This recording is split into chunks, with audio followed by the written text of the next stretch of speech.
A good Vok, Shavua Tov, a good week to you, my holy sisters and brothers. Great to be starting it right on a Saturday night by learning some beautiful Gemara. Let's light up the darkness. Who's in the house on a Saturday night? Sharon in New Jersey, Paula in the Great Northwest, John in Maine, Lucy in Minnesota, Bill in mid-Missouri, Sharon just got home from Havdalah and a klezmer program still jumping. I love it. Bella in Florida, Melissa in Great Neck, Marjorie in Georgia, Frank in San Pedro. Welcome, everybody. Okay, our daf tonight is page 114 here in Tractate Bava Kamma, the 21st volume of the Talmud. We're picking this up at the bottom of page 113b and finishing up our discussion of Mishna number 2 here in chapter 10, the final chapter of Bava Kamma. By any chance you missed yesterday's class, Friday's class, it was a very important one. That's what I never tell you to make up one that you missed. But you do want to hear that one for sure. That was a key daf. Sorry, I mislabeled it. I think in Facebook it was labeled correctly on YouTube.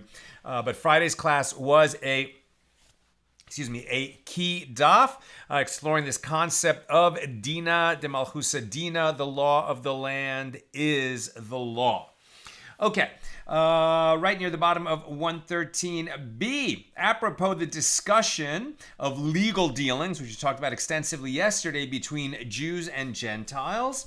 So the Gemara relates that Rava declared, and some say that it was Rav Huna who declared, all who ascend toward Eretz Yisrael, all who ascend upward to Eretz Yisrael, and all who descend downward to Bava, right, to the Jewish community in Babylonia, agree that in the case of a Jew who knows of evidence, now when you talk about ascending to Eretz Yisrael and descending, when in the time of the sages, you had two major communities, one in Bava, and it was that community that ultimately produced the Babylonian Talmud that we are studying.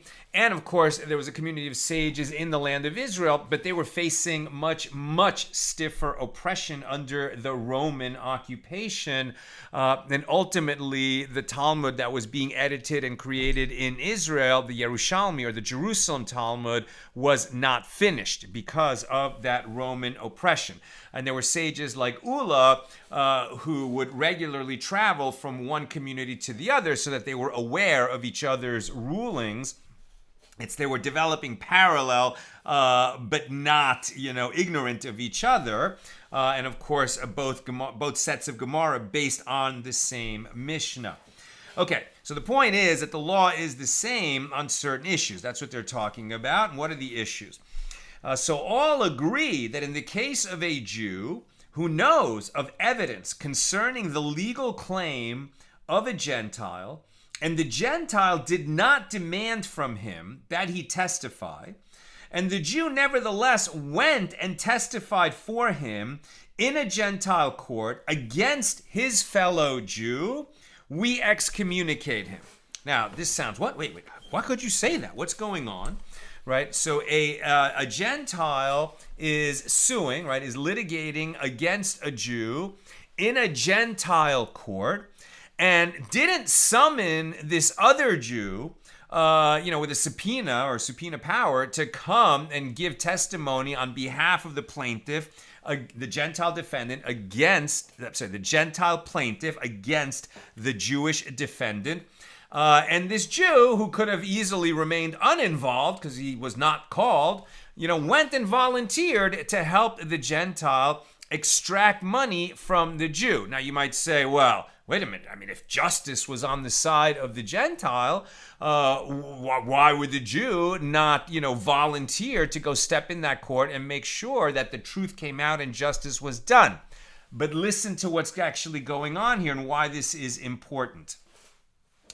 And the Jew nevertheless went and testified on behalf of the Gentile in the Gentile court against his fellow Jew. We excommunicate him. And what is the reason that we excommunicate him? It is because the Gentile courts, expropriate money from a defendant based on the word of one witness, which is insufficient evidence according to Jewish law. So you see, this is one of those cases where the law of the land is in conflict, right, with Torah law. Because under Torah law, a rabbinic court will not remove money from a defendant based on the testimony of a single witness. A matter is only established based on the testimony of two witnesses. If that Gentile court subpoenas the Jew to come in, demands that he comes in, then of course he goes in because Dina de Malchus Dina, because the law of the land is the law. But here's a guy who just, inserted himself into a proceeding unnecessarily and produced an outcome that would not have been produced under Torah law. And that's the issue. And we said that this is so only, we're on 114a now, and we said that this is so only when one individual testifies alone against his fellow Jew. But when two witnesses testify against a Jew, well, then we do not excommunicate them, as their testimony is sufficient evidence according to Jewish law as well. So it's not that, if two Jews step forward, they weren't summoned, it was unnecessary, but they sided with the Gentile against the Jew and produced a judgment, right, that's going to extract damages from the Jew. We don't then say, hey, you sided with the Gentile against the Jew, we're going to excommunicate you. No, they can do that. The issue is that where they're going to produce a result that damages are removed from a Jew based on the testimony of a single witness. That's where there's a problem. And in a case of a single witness also, we said that we excommunicate him only if he testified in a court of villagers called a demagista. But if he testified, or demagista, but if he testified in the official government courthouse known as a Beit Davar, he is not excommunicated. And this is because they also prescribe an oath to the defendant based on the testimony of a single witness, but they do not expropriate money. And this is in accordance with Jewish law. So the Gemara relates that Rav Ashi said, when I was in the academy of Rav Huna, the following dilemma was raised before us. What is the law with regard to an important person whose testimony is relied upon by the Gentile courts as if it were the testimony of two witnesses? Since the Gentile court will expropriate money based on the word of this single witness, should the law be that he should not testify? Or perhaps since he is an important person, he cannot escape the authorities who demand his testimony, and he may therefore testify. And the Gemara concludes, the dilemma shall stand unresolved. So again, if he's being summoned, right, because they can't ignore him because he's a prominent person, okay, well then he's going to have to obey the law of the land, but we don't have is a firm ruling, under halacha whether that guy should go or not. New subject. The Gemara cites another situation where a Jew is excommunicated for causing harm to another Jew. And Rav Ashi said, in the case of a Jewish man who sells a Gentile a plot of land that is on the border of the property of his fellow Jew, we excommunicate him. And what is the reason? If we say it is because he has ignored the right of one whose field borders the field of his neighbor to be the first one, offer the purchase of the field, right? This is a beautiful law. It's in the Torah. Let's say that Reuven and Shimon are neighbors, and Shimon lives in between Reuven and Levi, right? So it's Reuven has a field, and then Shimon has a field, and then Levi has a field, and Shimon lives in the middle.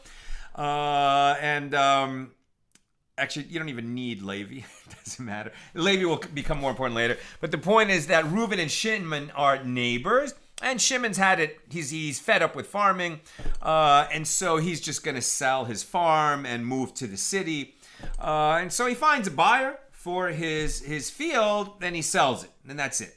Now, the law says, Jewish law says, that before you sell it to this, stranger to the neighborhood, once you get a price, right? Once you get a market price, what it's worth to the stranger to the neighborhood, then you have to give Reuven an opportunity to purchase the field for the same price. Now, there's no loss to Shimon. He's going to sell his field for the same price.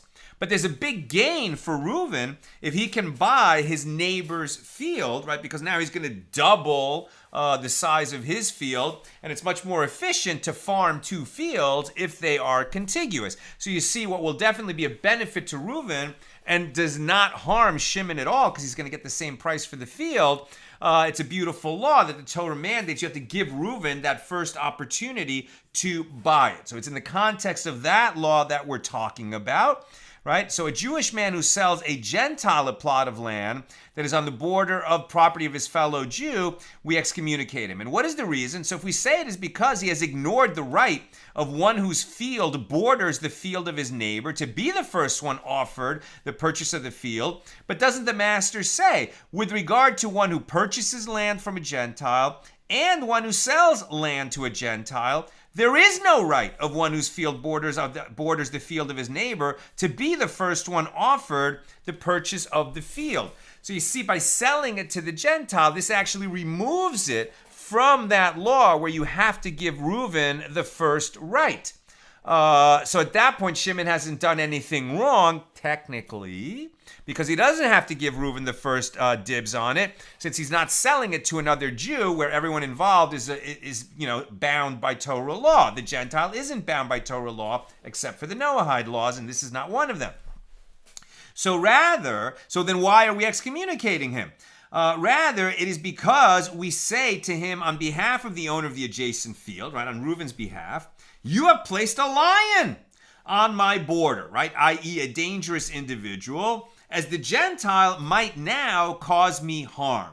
And consequently, we excommunicate him until he accepts upon himself responsibility for all harm that comes upon the neighbor due to the Gentile's activities. Now, is this that we have some kind of a built-in suspicion that we don't want to have a Gentile neighbor, and if you live next door to another Jew and then you sell your house or your field to a Gentile, you've now put you're moving away, but the neighbor that you left behind, you're putting him in danger?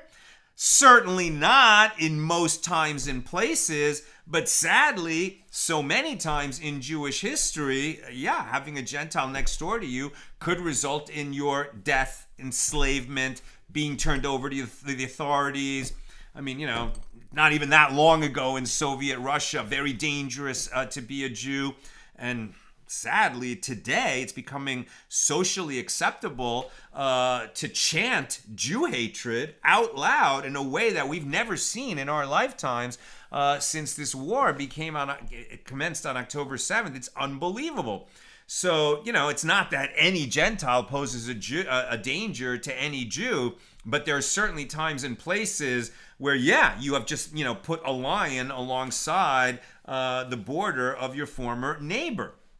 And if it's that kind of a situation where you could have just sold it to Reuven and, maybe at least given him the opportunity and you didn't, the community wanted to discourage that.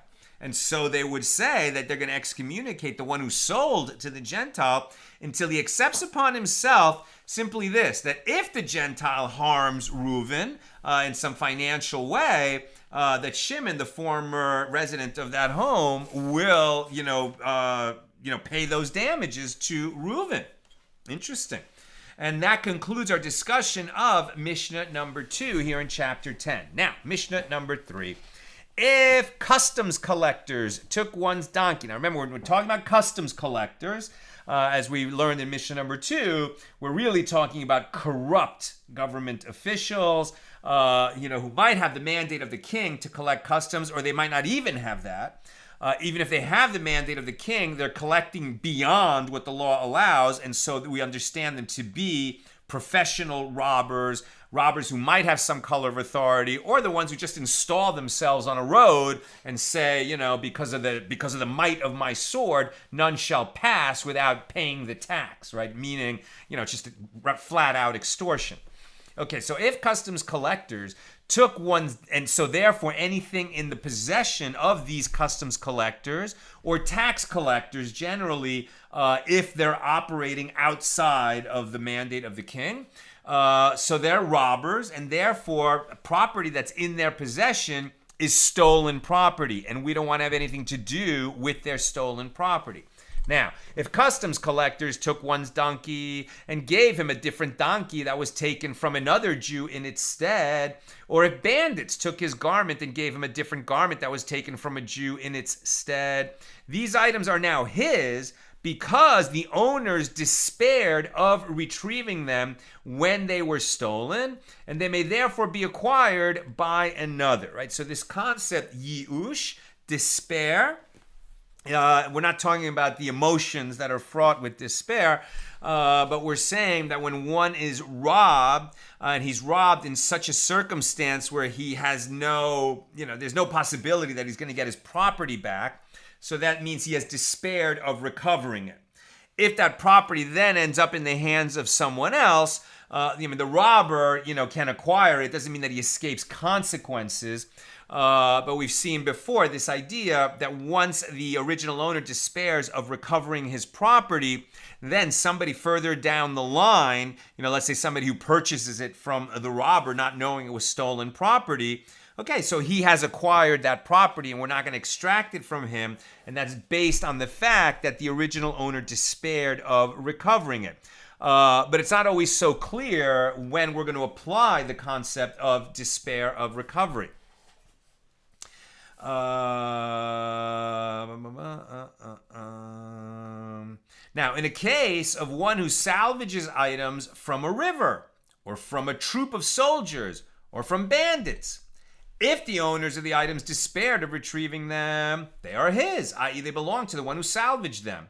And so too with regard to a swarm of bees. If the owners despaired of retrieving the bees, they are his, i.e. they belong to the one who found them. But look at the way it's worded. If the owners despaired. If the owners didn't despair, then they remain in the possession of the owner, even though they've been physically removed from his possession. And if he can find them and track them down, he can get them back. So Rabbi Yochanan ben Baroka said, a woman or a minor whose testimony is not generally accepted by the court is deemed credible to say it was from here that this swarm emerged, and it therefore belongs to a certain individual. And one may walk into another person's field in order to salvage his own swarm of bees that has relocated there. And if he damaged some property in the process, he must pay for what he damaged. But if the bees settled on a branch of a tree, he may not cut off the other person's branch in order to take his bees, even on the condition that he will later give him the money for it. And Rabbi Yishmael, the son of Rabbi Yochanan ben Baroka, says he may even cut off the branch and later give money as compensation. That's Mishnah number 3. Now the Gemara. The Mishnah teaches that one who is given an item by a customs collector or a bandit may keep them. May keep the item. And it was taught in a Baraisa, if he took a donkey from the customs collector, he must return it to the original owners. So this seems to be a contradiction. And the Gemara explains, the Tana of this Baraisa holds that despair alone does not affect legal acquisition. Consequently, the customs collector did not acquire the donkey, and it initially came into the possession of the individual to whom the customs collector gave it illegally, and he is therefore required to return it to the original owner. And there are those who say that the Baraisa means that if he wants to act beyond the letter of the law, and he comes to return it voluntarily, he should return it to the original owners, but he's not required to return it. And what is the reason that he is not required to return it? It is because despair alone affects legal acquisition, and the donkey was, therefore, acquired by the Jew when the customs collector gave it to him, because the original owners despaired of recovering it once the customs collector took it. Why would they despair of ever recovering it? Because these customs collectors regularly come, seize property, and you never see it again. Nevertheless, if the one who acquired it from the customs collector said, I do not want to accept money that is not mine, he returns it to the original owners, right? It's laudable that when he receives this donkey from the customs collector for whatever reason, and he realizes that it came from a Jew, and he seeks out the Jew and returns it, even though it might cause him, the final recipient, a loss, when he returns it to the original owner, it's certainly a praiseworthy action. Now, the Mishnah teaches that if customs collectors or bandits replaced one's item with one taken from another Jew, these items are now his because the owners despaired of retrieving them when they were stolen. In this regard, Rav Ashi says they taught that the owners certainly despaired of recovering their property only when it was stolen by a Gentile bandit. But if it was taken by a Jewish bandit, no, the owner did not necessarily despair of recovering it. Why? Because the victim of the theft might reason to himself, tomorrow I will take him, the Jewish bandit, to court and force him to return what he stole. And Rav Yosef objects to this. On the contrary, the opposite is more reasonable. When dealing with Gentiles who judge a case and impose their verdicts with force, he does not despair because he realizes that the Gentile court will enforce the law. And by contrast, when dealing with a Jew, since Jewish courts merely pronounce a verbal decision but do not have the authority to enforce it, the victim despairs of recovering his property. And right there in that little exchange, you get such a big insight into what it was like, living in these Jewish communities in the diaspora in Persia, right, which is where Bava was, or even in, in the Holy Land in Eretz Yisrael under Roman rule, right? So the Jewish courts were much more like arbitration in the sense that they would give a ruling to parties that would submit to the authority of the court. And what enforcement mechanism did the court really have? It had the power to excommunicate someone from the community, which is fairly powerful.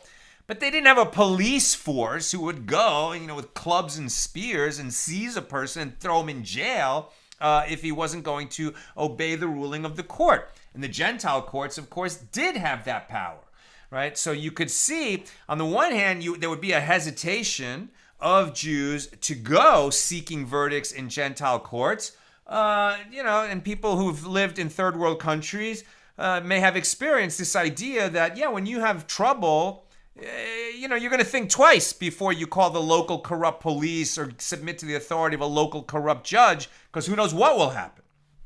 But if you had a reasonable confidence that it was not so corrupt in your region, that the police enforce the laws, that the courts enforce the laws, okay, so then you might go to that court and know that that court has the power has the police power to enforce the law, right? So now, again, so if you have this Gentile bandit, and you can call the police, and they might catch the guy and bring you your property back because it's not a corrupt region. So you would not despair of getting your property back.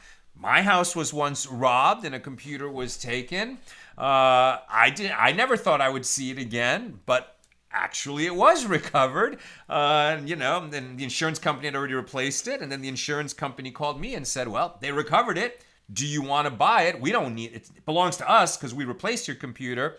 But do you want to buy it for the salvage value, which is, 1/10 of the value of the computer? I said, sure, why not? For that price, I'll buy it again. I'll have two of these computers. One is a spare. I can sell one, whatever. But it came back. It was, an unusual thing, but it happened. Okay, so rather, if Rav Ashi's distinction was stated, it was stated with regard to the latter clause of our Mishnah, which states, in the case of one who salvages an item from Gentiles or from bandits, if the owner despaired of retrieving it, the one who finds it may keep it. And the Gemara infers, if it is known that the owners despaired of retrieving it, yes, the finder may keep the item. But in an unspecified situation where it is not known whether the owners despaired, the finder may not keep the item. It's so interesting that now we're really talking about, on the one hand, you could say there are sort of legal rulings of situations where we legally assume that a person has despaired, right? So for example, in a given region, every time these customs collectors come and they seize people's property because they're corrupt officials and they never ever restore the property, of course people despair. We assume they despaired so that if somebody else comes into that property, they can keep it. So that's a legal presumption of despair. But now what the Gemara is saying is, okay, well, in certain situations where there's no reason to have a legal presumption that the person despaired or didn't despair, well, then the person's actual frame of mind has legal impact. Did they think to themselves, I'm never going to get that back? And evidence of that might be they went and replaced it and, moved on. And perhaps they will even testify that that's what they did. Versus people who never gave up hope, right? Like it would seem perhaps that Jacob, who when told that Joseph, had been torn by a wild animal and was dead, perhaps he had some inner instinct, that maybe Joseph is alive somewhere in the world. And there's, this is actually not, I think there's multiple views on this, whether Jacob had totally despaired of ever seeing Joseph again.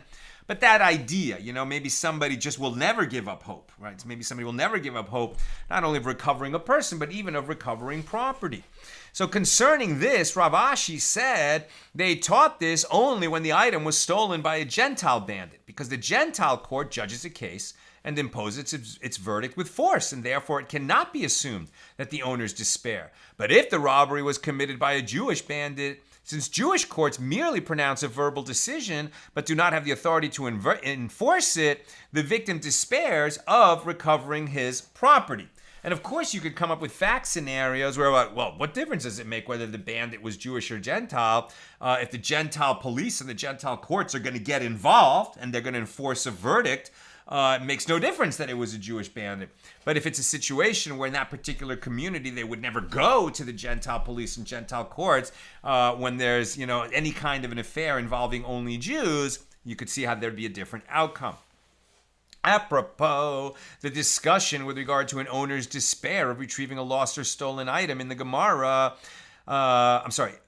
apropos the discussion with regard to an owner's despair of retrieving a lost item, the Gemara notes that we learned in a Mishna there in Tractate Kelim with regard to hides, right? Hides, so leather hides, like the hide of a cow that is turned into leather. And it's worth noting that in the ancient world, very often a big cowhide was not necessarily turned into, jackets and saddles and things like that. But the hide itself, if it was large enough, was used as a table, right? People sat on they had tables and chairs, but some people also used them as tables, where they sat on the floor and the leather hide was used as a table. So, when you have a hide, you might think to yourself, I'm going to cut it up and make other, products out of it. Or, I'll just leave it as it is and use it as a table. So why this matters, as we'll read, is because if you decide it's finished, then it is a completed vessel or a completed utensil. It's a completed item. And because it's made of leather, only when it is completed, when the fabrication is complete, does it become susceptible to tuma, to ritual impurity. So if it comes into contact with a source of ritual impurity, it can become tameh. But before it's finished, when it's still in the manufacturing stages, it cannot become tameh. So that's why a person's mental state about the hide matters so much. If he decides it's finished, comes into contact with tuma, that thing is tameh, and you may not be able, it's possible you won't be able to purify and you have to get rid of it, at least in terms of certain contexts. But if he hasn't made that decision, if it is still, I think I will cut it up into strips, then make, reins for horses and wagons, so then it is not susceptible to tuma in this unfinished state. And whether it's finished or not is a mental state, but it has legal significance in the area of tuma and tahara. So with regard to hides that are tanned by the owner himself, thought renders them susceptible to tuma. Hides and leather are susceptible to tuma only if they're in a finished state. And if a private individual uses a piece of hide or leather for a certain purpose, for example, as a cot or a tabletop, and he decides that this will be its fixed purpose, it is considered a finished product and it is susceptible to contracting impurity. But with regard to hides belonging to a leather worker, thought does not render them susceptible to ritual impurity. Since this individual sells leather to others, when he uses a piece of leather for a household purpose and decides that that will be its fixed purpose, it is not considered in a finished state. Why? Because he is likely to change his mind and sell the leather to one who will process it further and put it to a different use. He's got leather around his house, pieces of leather, big pieces, small pieces. They're coming in, they're coming out. He's like, this is a nice one, I'll use it as a table. And later he might think to himself, you know what, this actually would be perfect color to match the saddle that I'm creating for, Joe. So I'm going to put it back into the shop and finish it up as a pair of reins. Why not?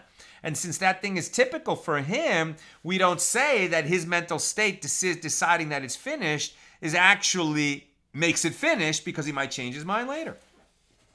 And that affects the law of Tum and Tahara. So the Mishnah continues, if the hides are those of a thief. Now we see how this is relevant to our discussion today. If the hides belong to a thief who has stolen them from the original owner, then the thief's thought renders them susceptible to Tuma. But if they are those of a robber, his thought does not render them susceptible to ritual impurity. Odd distinction. What's different about a thief from a robber? Technically, a thief is one who steals surreptitiously and no one knows who took it. And a robber is somebody who gets in your face and takes what's yours because he thinks that he's a big bully and he thinks that you will just let him get away with it.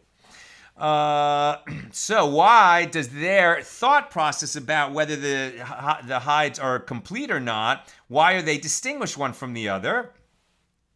And the difference is, wait a minute, and the robber, his thought does not render them susceptible to ritual impurity because the robber is not considered the owner of the hide. And the difference is that unlike the case of a thief who steals them stealthily, the identity of a robber who takes the item openly is known to the owner, and the owner harbors hope of finding him and getting the item back. Consequently, he does not despair of recovering his property. And Rabbi Shimon says that the matters are reversed. In the case of a robber, the robber's thought renders them susceptible to ritual impurity. And if the hides are those of a thief, thought does not render them susceptible to ritual impurity. Why? Because the owners have not despaired of recovering them, and the thief has not acquired the hide. So why does the owner think that if his hides were stolen by a thief and he doesn't know the identity of the thief, he somehow thinks he's going to get them back? He might get them back. Whereas if it was taken by a robber who he knows who the robber is, that he'll never get them back. What's the difference? And Rabbi Shimon's reasoning is that a robber who seizes items brazenly is a more difficult criminal to apprehend and bring to justice than a thief. Okay, the thief got away with it, but if once you find the thief, you can take it from him because he's a coward. He's surreptitious. The robber is strong enough. Maybe he's, part of a band of robbers, and no one around has the power, to go and confront them and take what they've taken. And so the owner might think if it was by a thief, he has a better chance of recovering it than if it was stolen by a robber. Now, the Gemara analyzes the scope of this dispute between Rabbi Shimon and the first Tana. Ula says, the dispute is only with regard to an unspecified case, where it is unknown whether or not the owners despaired. But where it is known that the owners despaired, all agree that their despair affects legal acquisition by people down the line, the thief and somebody who he sells it to. And by contrast, Rabbah says, even in cases where it is known that the owners despaired, there is also dispute because, although the owner may have expressed despair verbally, he may still hope to retrieve the items. Abaye said to Rabbah, do not disagree with Ula, as the formulation of the law that we learn in the Mishnah is in accordance with his opinion. And the Mishnah states that according to Rabbi Shimon, thought does not render the hides of a thief susceptible to ritual impurity because the owners did not despair retrieving them. And therefore, the hides do not belong to the thief. And his thought of whether these hides are finished or not is not relevant because he's not the owner. He hasn't acquired. Why didn't he acquire? Because the original owner didn't despair.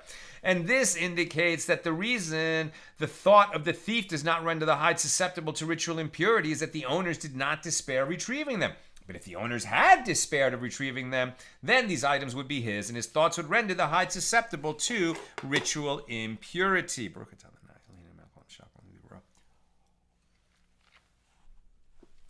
Rabbah said to him, we learned the Mishnah as saying a thief cannot render the hide susceptible to ritual impurity because there is no true despair for owners of stolen goods, even if they say they have despaired. And we learned in the Mishnah here that if customs collectors took one's donkey and replaced it with a donkey taken from another Jew, or if bandits took his garment and replaced it with a garment taken from another Jew, he may keep these items because the owners despaired of retrieving them when they were stolen. And the Gemara asks, whose opinion is expressed in this Mishnah? If it is in accordance with the rabbis who hold that the owner despairs only in the case of a thief who steals secretly, it is difficult because the Mishnah indicates that the victim of a robber also despairs of retrieving his property, as in the case of a customs collector. And if it is in accordance with Rabbi Shimon, who holds that the owner despairs only in the case of a robber, well, then it is also difficult because the Mishnah indicates that the victim of a thief also despairs of retrieving his property, as in the case of bandits. So granted, according to Ula, who says that all agree that if it is known that the owners despaired, the individual in possession of the items acquires them, here too it is possible to explain that the Mishnah is discussing a case where it is known that the owners despaired, and all agree that the recipient of the stolen property may keep it. But according to Bava, who says that even in a case where it is known that the owners despaired, there is also a dispute in accordance with whose opinion is this Mishnah written. It is not in accordance with the opinion of the rabbis, and it is not in accordance with the opinion of Rabbi Shimon. And the Gemara answers that the Mishnah is discussing a case of an armed bandit who is similar to a robber in that he steals using force and aggression. And it is in accordance with the opinion of Rabbi Shimon, who holds that the victim of a robber despairs of recovering his property. So the Gemara asks, if so, this is identical to the case of a robber, i.e. the customs collector, and there is no reason for the Mishnah to teach the same law twice. So the Gemara answers that the Mishnah is in fact teaching the law with regard to two different types of robbers, the customs collector and the armed bandit. So the Gemara suggests another proof with regard to the dispute between Ula and Rabbah. Come in here the following baraisa. With regard to a thief, a robber, and one who uses and one who forces another person to sell him something he paid. It's not the same as stealing, but the seller would not have sold if the buyer hadn't forced the sale. So it's another kind of crime. So with regard to the thief, the robber, and one who forces another to sell, their consecrated items are considered consecrated, and their teruma, the portion of the produce designated as a tithe for priests, is considered teruma, and their tithes, which are given to the Levium or to the poor, are considered tithes. So the Gemara asks, whose opinion is expressed in this baraisa? If it is in accordance with the rabbis, it is difficult because the baraisa assumes that even the victim of a robber despairs of retrieving his property, as seen from the law that the robber's act of consecration or separation of teruma or tithes is valid. If he wasn't the owner of the produce, then the tithe or the consecration wouldn't be valid. So somehow he acquired that produce in order to be able to consecrate it. If he's a robber, how did he acquire it? He robbed it. How can you say he has legal possession of it? Because the owner despaired of recovering it. Conversely, if it is in accordance with Rabbi Shimon, it is difficult because the baraisa assumes that the victim of a thief despairs of retrieving his property, as seen from the law that the robber's act of consecration or separation of teruma of tithes is valid. It should have said the thief's act. And this contradicts the opinion of Rabbi Shimon, as he holds that the thoughts of a thief do not render the hide susceptible to ritual impurity because he is not considered the owner of the hides. So granted, according to Ula, who says that all agree that if it is known that the owners despaired of recovering their property, the individual in possession of the items acquires them, here too it is possible to explain that the Mishnah is discussing a case where it is known that the owners despaired. But according to Rabbah, who says that even in cases where it is known that the owners despaired, there is also a dispute. In accordance with whose opinion is this baraisa written? It is not written in accordance with the opinion of the rabbis, and it is not written in accordance with the opinion of Rabbi Shimon. Again, when do victims of theft despair? When their property is taken by robbers who do it brazenly, when their property is taken by thieves who do it surreptitiously, or in both cases. The Gemara answers here too, when the baraisa mentions a thief, it is actually referring to an armed bandit who is considered a robber because he steals using force and aggression. And it is in accordance with the opinion of Rabbi Shimon, who holds that the victim of a robber despairs of recovering his property as opposed to a thief. And the Gemara asks, if so, this case of a thief is identical to the case of a robber, and there's no reason for the Baraisa to teach the same law twice. And the Gemara answers that the Baraisa wishes to teach the law with regard to two different types of robbers, to tell you that both are treated the same. And the Gemara offers an alternative explanation. And if you wish, say instead that this Baraisa is referring to an actual thief, and it is written in accordance with the opinion of Rebbe, as it is taught in a Baraisa that Rebbe said a thief is like a robber. Maybe so for Rebbe, there's no distinction between the thief and the robber, at least in certain areas of the law. Now we're on 114b, and we maintain, as the Gemara concludes below, that Rebbe means that the law that applies to a thief is like the law that applies to a robber.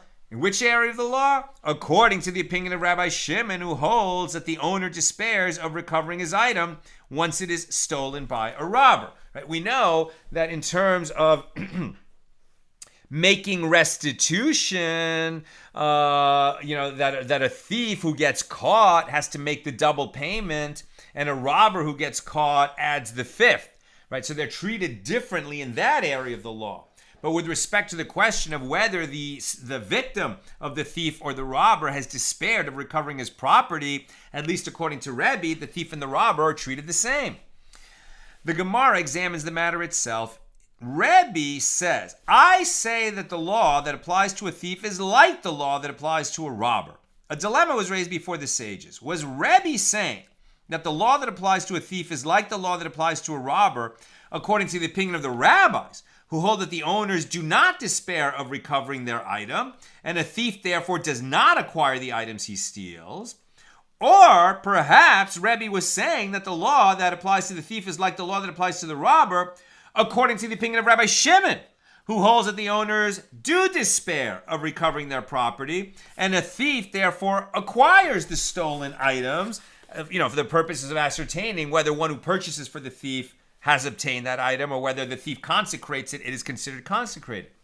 So the Gemara attempts to resolve the dilemma. Come in here a proof from the Mishna. If customs collectors took one's donkey and gave him a different donkey that was taken from another Jew in its stead, or if bandits took his garment and gave him a different garment that was taken from a Jew in its stead, these items are now his. Why? Because the owners despaired of retrieving them when they were stolen.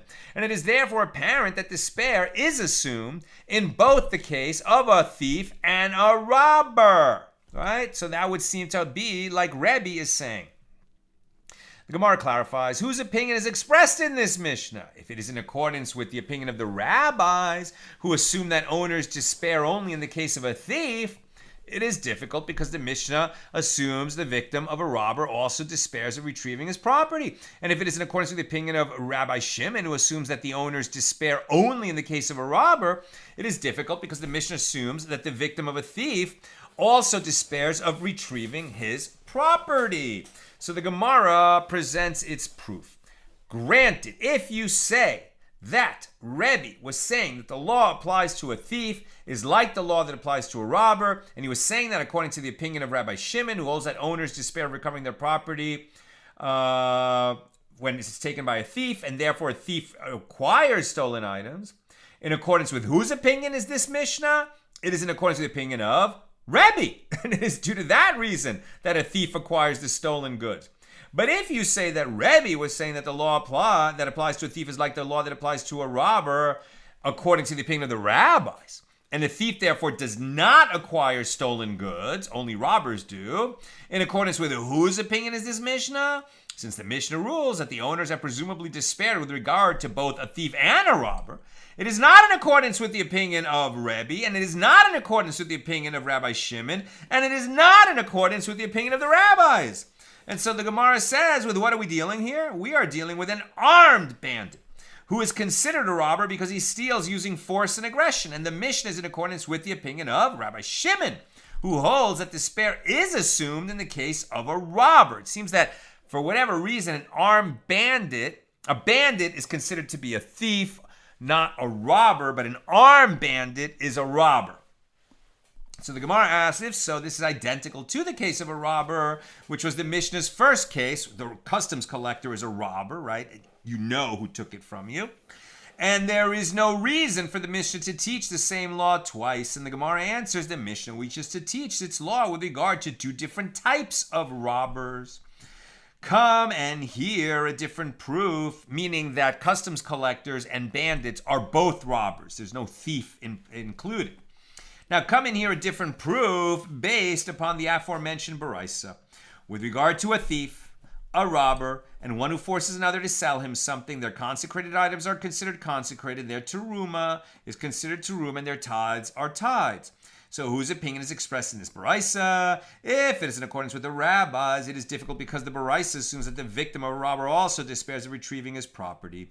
And therefore the robber's act of consecration or separation of teruma or tithes is valid. And conversely, if it is in accordance with Rabbi Shimon, it is difficult because the Baraisa assumes that the victim of a thief despairs of retrieving his property. Granted, if you say that Rebbe was saying that the halacha applies to a thief is like the law that applies to a robber, according to the opinion of Rabbi Shimon, who holds that the owner despairs of recovering his property, it is due to that reason that a thief therefore acquires the stolen items. But if you say that the law applies to a thief is like the law that applies to a robber, according to the opinion of the rabbis, in accordance with whose opinion is this Baraisa written? We're doing the same analysis to the Baraisa that before we did to the Mishnah. So the Gemara responds, when the Baraisa refers to a thief, it is actually referring to an armed bandit, who is legally considered a robber. And it is in accordance with the opinion of Rabbi Shimon, who holds that the victims of a robber despair of recovering their property. And the Gemara asks, if so, this is identical to the case of a robber that is mentioned in the Baraisa. And the Gemara answers, the Baraisa wished to teach the same law, that wishes to teach that the same law applies to two different kinds of robbers. Rav Ashi said to Rabbah, come and hear a proof from Rebbe's own interpretation of the Mishna on 111b that states that children who inherit an item that was stolen by their father are obligated to return it to the owner if it is something that serves as a legal guarantee for a loan, meaning that it is land. Rebbe would teach Rabbi Shimon, his son, that the Mishnah is not referring only to something that may actually serve as a legal guarantee, meaning land. Rather, it is referring even to a cow that he plows with or a donkey that he drives by directing it from behind, which the heirs are obligated to return because of the honor of their father. And the Gemara infers the reason that the heirs must return the stolen item is due to the honor of their father. But if it were not for the honor of their father, they would not be required to return it. Conclude from it that Rebbe was saying that the law that applies to a thief is like the law that applies to a robber, according to the opinion of Rabbi Shimon. So the Gemara affirms, conclude from it that this is so. I think we've heard enough about thieves and robbers. The Mishnah teaches, moving on, going back to our Mishnah that we read today, with regard to a swarm of bees. If the owners despaired of retrieving the bees, they belong to the one who found them. Right now, it's not the case that the bees were stolen. They flew off. You're a beekeeper. Somehow the queen bee flies off and the whole swarm follows the queen bee. I mean, you don't know where it went. You're probably despairing of finding your bees. But maybe you don't. Maybe you say, okay, I'm going to search the countryside and find my bees. And maybe there's something about your swarm of bees that's identifiable, so you'll be able to tell if that swarm of bees, which has, taken up residence somewhere else, is your swarm. So maybe you haven't retreated, you haven't despaired. Okay, and so too with regard to a swarm of bees. If the owners despaired, they belong to the one who found them. So what is the reason that the Mishnah includes the case of the bees, which begins with the term, and so too? And the Gemara explains, this is what our Mishnah is saying. The law stated by the Mishnah applies even to a swarm of bees, which is the property of the owners via a rabbinic form of acquisition, due to the fact that one cannot effect a legal acquisition of bees by Torah law. It might enter your mind to say,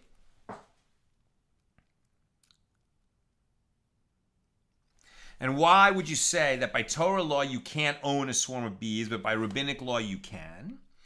Although one's property generally affects acquisition of ownerless items on his behalf by Torah law, right? Ownerless items that are deposited on your property become your property. This does not apply to something that migrates from place to place and does not have a set location. These bees are free to move on their own. Accordingly, while mobile creatures such as birds and bees cannot be acquired by Torah law, the sages instituted that such creatures found on one's property are viewed as though they actually belong to him. And this would make sense for people, who raise pigeons and the pigeons return, and bees, right? And they're beekeeper.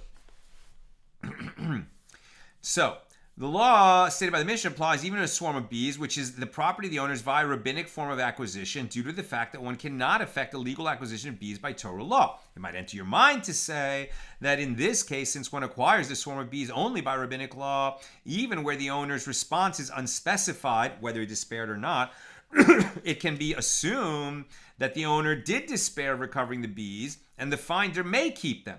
You might have thought that. To counter this, the Mishnah teaches us that if it is known that the owner of the bees despaired of recovering them, yes, the finder may keep the bees.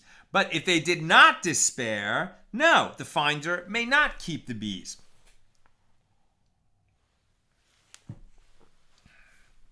The Mishnah teaches that Rabbi Yochanan ben Baroka said, a woman or a minor is deemed credible to say, it was from here that this swarm emerged, and it therefore belongs to a certain individual. And the Gemara asks, are a woman and a minor eligible for testimony? The law is that women and minors cannot present testimony in court. So how can Rabbi Yochanan ben Baroka rule that they are deemed credible? And the Gemara explains that Rabbi Yehuda said that Shmuel said, here we are dealing with a case where the owners were pursuing the bees, and the woman and the minor were speaking offhandedly and saying, it was from here that this swarm emerged. In this context, it can be assumed that the individual identified as the owner is the real owner of the bees, even in the absence of formal testimony in a court. Having mentioned the case of offhand remarks, the Gemara states that Rav Ashi says information gleaned from one who speaks offhandedly is valid only with regard to testimony enabling a woman to remarry. Right? This is the case of the Aguna, right, whose husband went overseas and never returned. Right? So if two witnesses come back and say, we saw that your husband died, okay, she is absolutely free to remarry, no problem.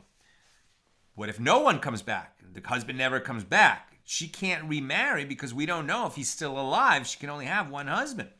What if one witness comes? That we covered, pretty extensively earlier in our journey, that she can remarry based on the testimony of one witness. But if it turns out that that witness was lying or was wrong, and the husband does return, it's going to be a huge problem. She's going to have to divorce the second husband. She's going to have to divorce the first husband too. Big problems.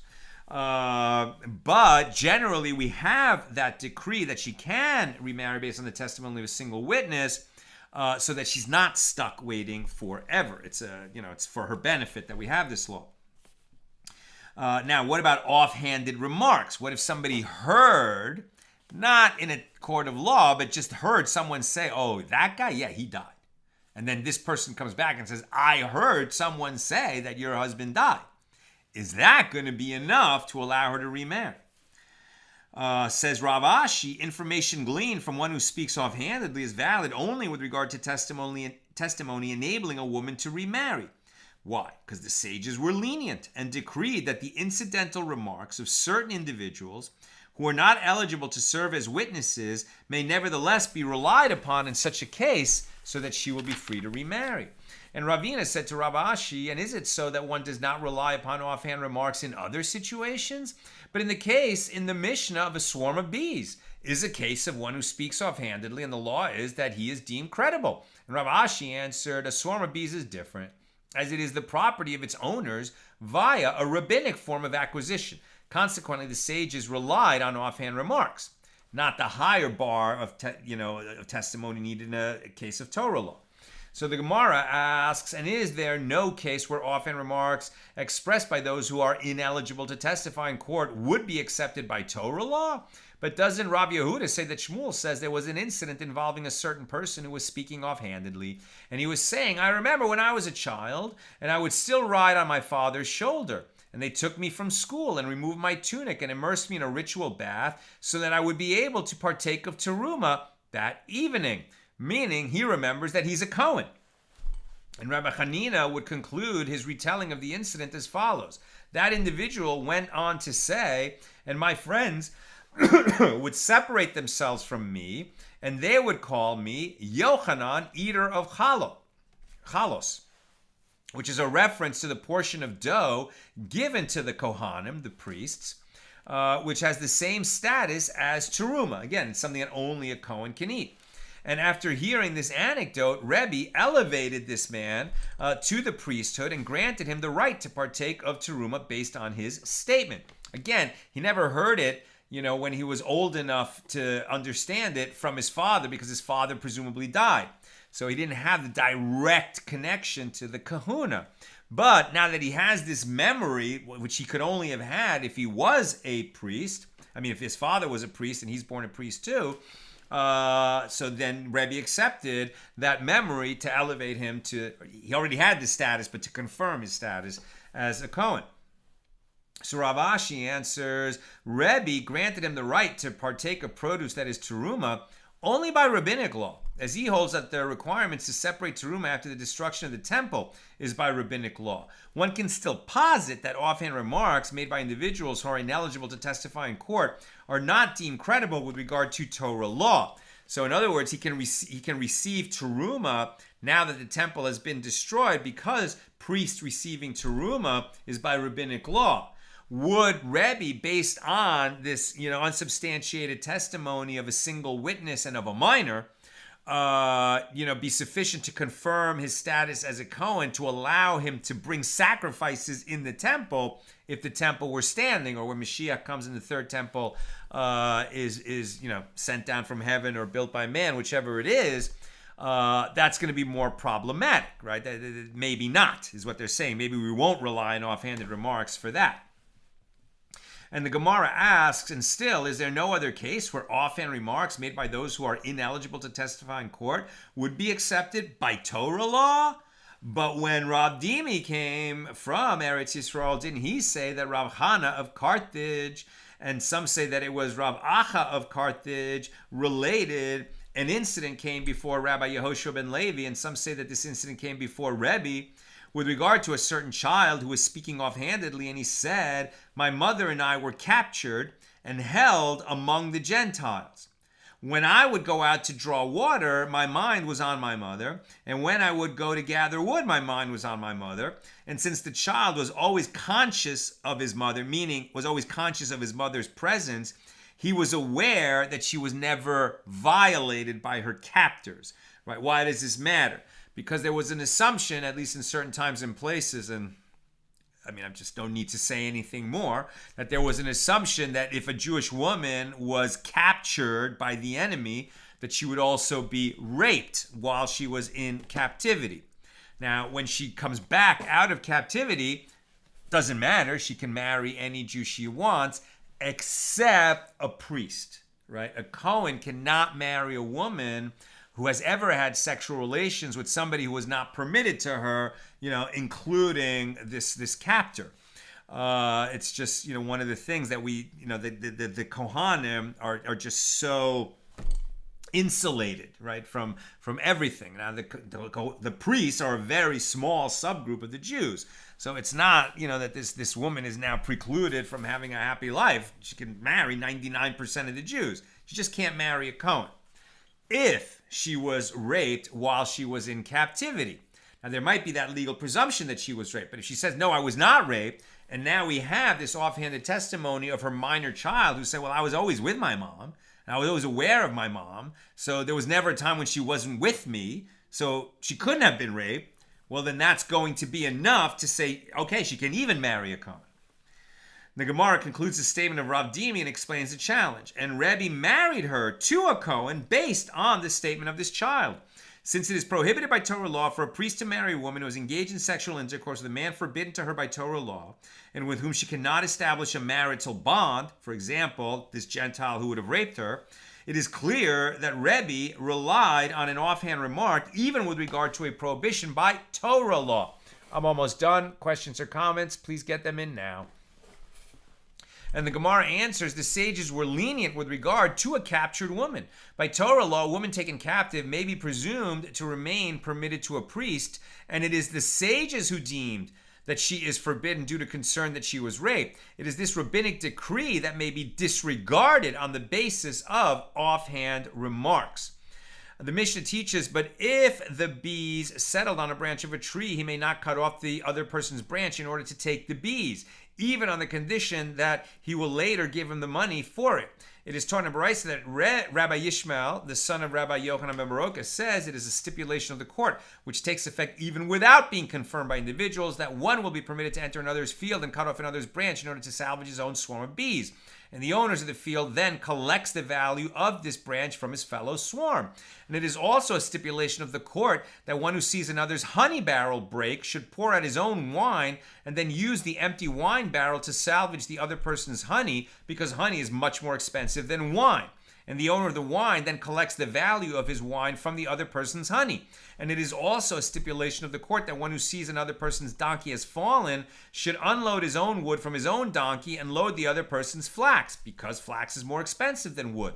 And the owner of the wood then collects the value of his wood from the other person's flax. And these stipulations take effect as it was on this condition that Joshua apportioned Eretz Yisrael to the Jewish people, right? So there's certain stipulations that just make sense for everybody, similar to the Torah law that before you sell, Shimon sells his field to some stranger to the neighborhood, he gives Reuven an opportunity to buy it because it helps Reuven and it doesn't hurt Shimon. Likewise, these other cases, because the person would be compensated from the more valuable thing that he saved on behalf of his neighbor.